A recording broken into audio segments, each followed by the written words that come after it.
안녕하세요. 여러분, 저는 옥수수치과 대표원장 이승우라고 합니다. 매일 여러분들과 클리닉에서만 이렇게 만나다가 온라인을 통해서 여러분들에게 좀 더 클리닉에서 해드리지 못한 그런 설명들, 또 궁금한 점들을 이런 유튜브 영상을 통해서 여러분들에게 전달해 주고 싶어서 이렇게 영상을 만들게 되었습니다. 오늘은 그 첫 번째 시간인데요. 오늘은 올바른 이솔질에 대해서 여러분들에게 설명해 드리고 싶습니다. 여러분들이 이렇게 치과에 이렇게 오실 때 크게 세 가지 이유가 있습니다. 첫 번째는 충치입니다. 두 번째는 잇몸병, 세 번째는 치아의 배열이 울퉁불퉁해서 오시게 되는 부종교합. 이 세 가지가 치과에 오시게 되는 가장 큰 이유 중에 큰 세 가지인데요. 여러분, 이 세 가지 중에 무엇으로 이 충치와 잇몸병을 가장 잘 예방하실 수 있는지 아시겠습니까? 여러분, 바로 다른 게 아니라 올바른 이솔질입니다. 이솔질만 잘하셔도 충치와 잇몸병은 충분히 예방할 수가 있습니다. 여러분, 충치와 잇몸병만 예방이 돼도 여러분들이 이가 아파서 잇몸이 불편해서 치과에 오시게 되는 많은 이유가 사라지게 됩니다. 오늘 여러분들에게 설명해 드리는 올바른 이솔질을 잘 들으시고 여러분들이 치아들이 건강해지시면 좋겠습니다. 여러분, 양치질 보통 어떻게 하고 계세요? 보통 많은 분들이 이런 식으로 하게 됩니다. 이런 식으로 이렇게 옆으로, 좌우로, 옆으로 이렇게 하는데 또 잘 닦아야지 하면서 엄청 세게 옆으로 열심히 하시는 분들이 있습니다. 자, 이거는 톱질하는 것과 똑같습니다. 여러분, 산에 나무가 있는데 톱질을 옆으로 이렇게 계속 하면 어떻게 되죠? 그 나무가 파이게 되죠. V자로 이렇게 파이게 되고 급기야는 나무가 부러지기도 하죠. 치아도 똑같습니다, 여러분. 여러분이 이렇게 옆으로 계속 양치질을 1년 하고 2년 하고 3년 하면 어떻게 될까요?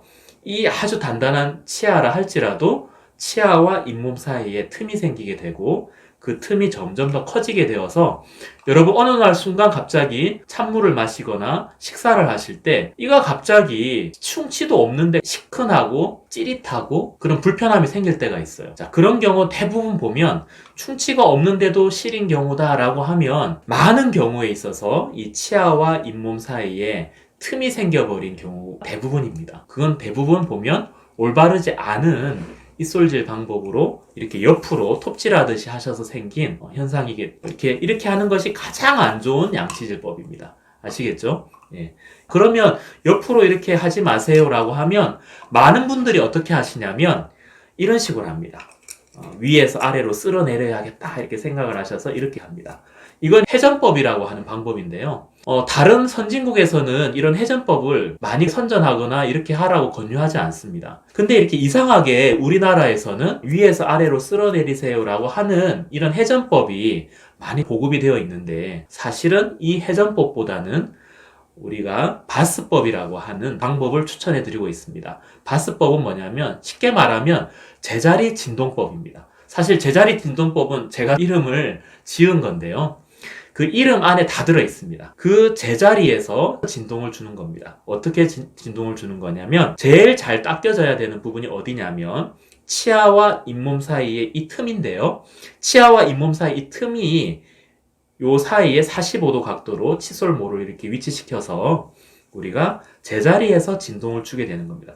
이렇게 하는 것이 아니라 제자리에서 짧은 스트로크로 5번 이상, 10번 정도, 5회에서 10회 정도 제자리 진동을 주시고 한번 이렇게 쓸어내 주시고 옆 치아로 또 이동하셔서 제자리 진동을 짧은 스트로크로 주시고 이렇게 닦아내 주시면 됩니다. 이렇게 밑으로 쓸어내 느리는 하나의 동작이 조금 거추장스럽고 잘 하기가 안 된다면 제자리 진동만 주셔도 되겠습니다. 충분합니다. 제자리 진동만 주시고 옆으로 이동하셔서 제자리 진동 주시고 제자리 진동 주시고 그리고 치아에 이렇게 씹는 면은 이런 식으로 그냥 예전처럼 닦으시면 되고요. 면이니까 이렇게 씹는 면을 닦으시면 되고 이 혀 쪽에 있는 면, 치아의 혀 쪽에 있는 면도 마찬가지입니다. 치아와 잇몸 사이에 이렇게 칫솔을 45도로 각도로 비스듬하게 위치시켜서 제자리 진동으로 짧은 스트로크로 이런 식으로 진동을 주시면 됩니다.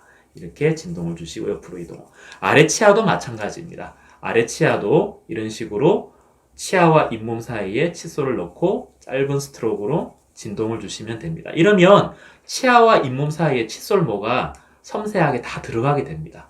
이렇게 하게 되면 치아와 잇몸 사이에 잇몸을 마사지하는 효과도 있고요. 그리고 치아와 잇몸 사이에 그런 틈을 잘 닦이게 하고 또 치아와 치아 사이도 잘 닦게 합니다. 이런 식으로 진동을 주시고 앞으로 이동하시고, 씹는 똑같이 아래쪽 안쪽도 혀 있는 쪽도 마찬가지로 45도로 이렇게 넣어서 제자리 짧은 진동을 주셔서 닦으시면 되고요.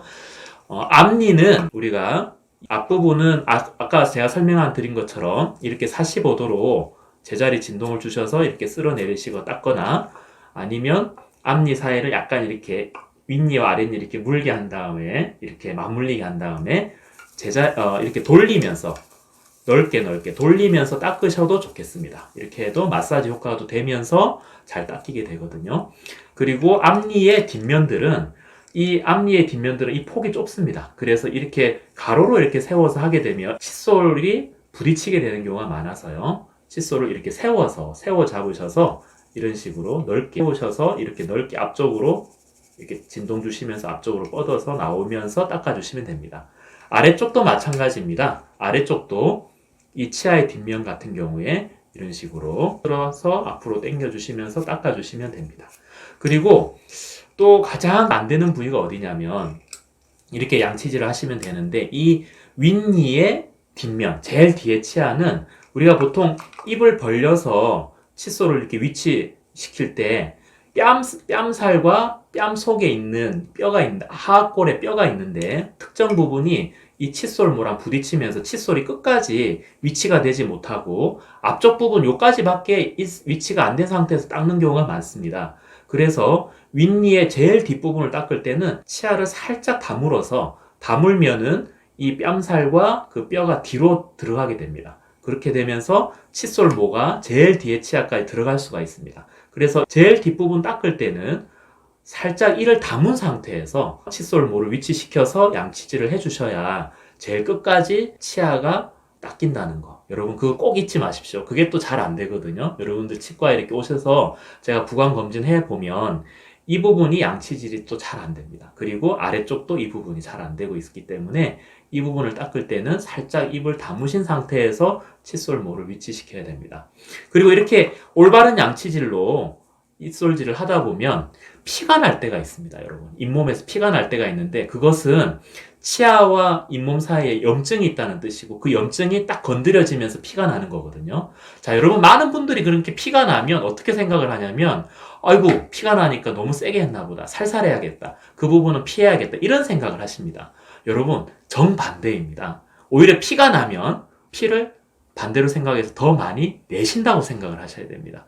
여러분 얼굴에 여드름이 나면 고름이 맺혀 있고 막 볼록 부어 있으면 어떻게 되죠? 나중에 딱 터지면 우리가 손으로 짜든지 짜면 고름이 딱 나오고 피가 딱 쪽 나오면서 여드름이 점점 깨끗이 아무는 것처럼 똑같습니다. 치아와 잇몸 사이에 염증이 있는 경우에 염증이 딱 터지면서 피가 나는 거거든요. 그래서 그 피를 오히려 더 내주신다는 생각으로 오히려 양치질을 더 많이 하는 겁니다. 그래서 잇몸이 건강해지면 점차 피가 점점 줄어들게 되는 거거든요. 피가 난다고 해서 안 하게 되거나 살살 하게 되면 계속 염증은 남아있게 되는 거고 계속 부어있게 되는 겁니다. 아시겠죠? 그래서 오히려 피를 더 내주신다는 생각으로 입솔질을 더 많이 해주시면 됩니다. 그리고 그래도 피가 계속 난다면 깊숙한 곳에 치석이 있어서 염증이 계속 나오는 거거든요. 그럴 때는 치과에 방문해 주셔서 잇몸 치료나 스케일링을 통해서 치석을 제거해 주시면 잇몸이 건강해질 수가 있겠습니다. 오늘은 제가 올바른 입솔질에 대해서 여러분들에게 설명해 드렸는데요. 여러분 이 올바른 입솔질만 잘 되어도 여러분 잇몸병과 충치는 충분히 예방할 수가 있습니다. 여러분들 올바른 입솔질을 통해서 여러분들의 치아와 잇몸이 건강해지기를 바랍니다. 다음 이 시간에도 좋은 정보로 여러분들을 찾아뵙도록 하겠습니다. 여러분 안녕히 계세요.